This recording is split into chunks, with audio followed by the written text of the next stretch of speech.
Welcome to Facts TV News, where everything is true. Saint Anne farmer dies after being shot. A Saint Anne man died Wednesday evening after he was shot several times by occupants of a car while standing at a shop in his community. He is Sean Graham, a 41-year-old farmer of Sugar Hill Lane in Pimento Walk. Reports from the Authorized Police are that the attack took place about 6:25 p.m. Graham was standing at his shop when a man exited a vehicle that approached and opened gunfire, hitting him multiple times. The police were summoned and Graham pronounced dead at hospital. His uncle told reporters that he was not involved in unscrupulous activities. "I don't know him to be anyone who gives trouble. He doesn't make mischief with others. He's a really good youth. It's just sad that this had to happen, and he didn't even get to come to church with me as he had talked about," he said. He called on his nephew's killers to turn themselves in. The police report that there was a lone shooter, but the grieving man said he was told that there were more people in the vehicle. "The 5 persons who did this, because I heard it was about 5 persons in the car. Look into yourselves and see the pain you have caused and come forward. Put an end to the violence before the violence put an end to you," he pleaded. Sales rep killed in Westmoreland. A 25-year-old sales representative was shot dead in Mount Airy, Westmoreland on Wednesday night. The deceased has been identified as Mary Ferguson of Brinton District in the parish.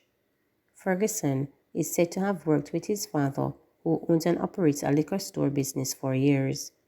Reports from the Neville police are that about 8:30 p.m., Ferguson went to a shop to make a delivery.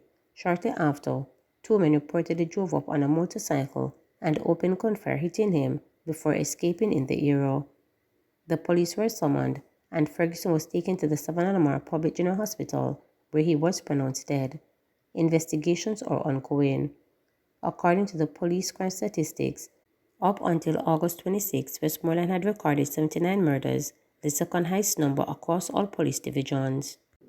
Man on murder charge shot dead in Westmoreland.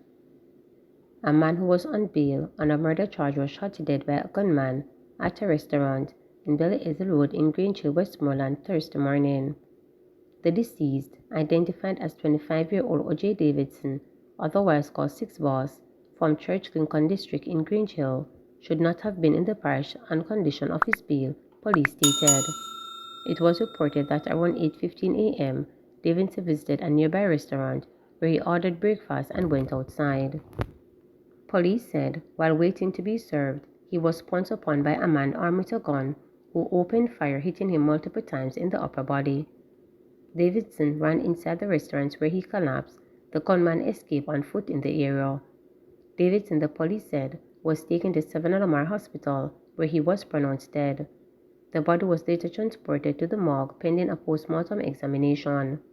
Davidson was on bail for murder, and a condition of his bail was for him not to be in Westmoreland and to reside at Church Pen District in Old Harbour, St. Catherine, the police stated.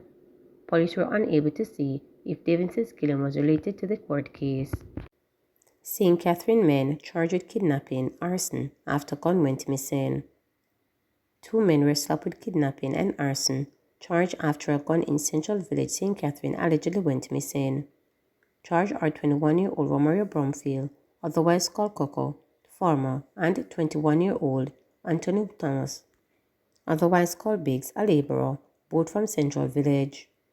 They were charged with 3 counts of assault at common law and kidnapping, 4 counts of assault occasionally actually bodily harm, 5 counts of arson, as well as possession of a prohibited weapon. Reports from the police are that a boy was approached by a man who accused him of stealing a gun. The man was later joined by about 20 men, which allegedly involved Bromfield and Thomas, who took the boy to another section of the community against his will. He was allegedly beaten with boards and guns. The group of men then visited the boy's home, where they pointed guns at the occupants and threatened them. Then, the men set the house on fire. Bromfield and Thomas were apprehended during an operation in Little Lane area of Central Village.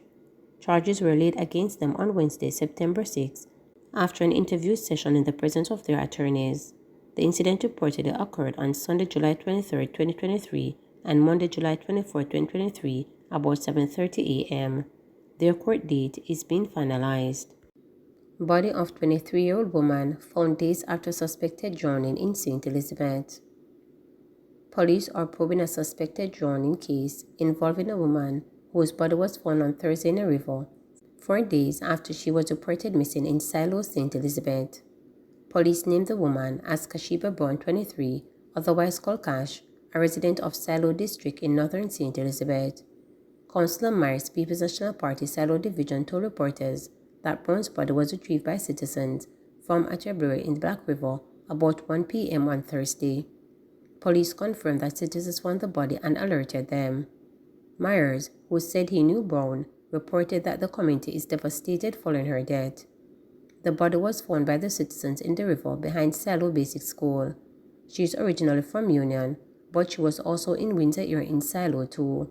It is very unfortunate for a person who we know from when she was a little child until she reached this age and she lost her life in this manner. It is a sad story for the community and family, he stated. Reports suggested that Brown drowned after she went swimming in the river near the Windsor Bridge on Sunday. A search was organized by residents and ended on Thursday when the body was found. On Wednesday, residents blocked the roadway in the community as they demanded assistance from the police to conduct the search. Myers commended the residents for locating the body to give Brown's family closure.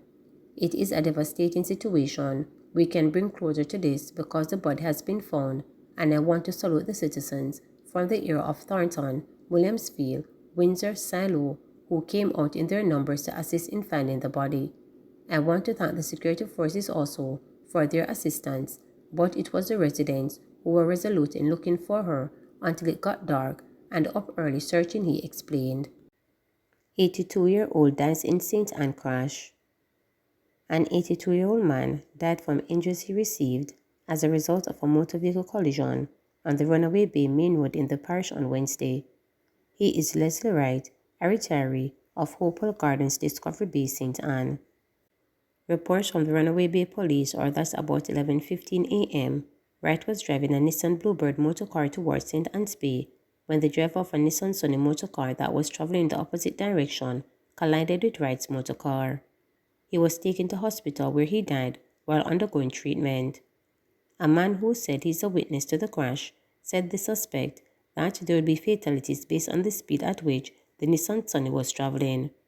There is often speeding on the section of the road, he said, so when he initially heard the car coming, he thought the little of it until he heard the boom of the collision. Accident did Turbo Man.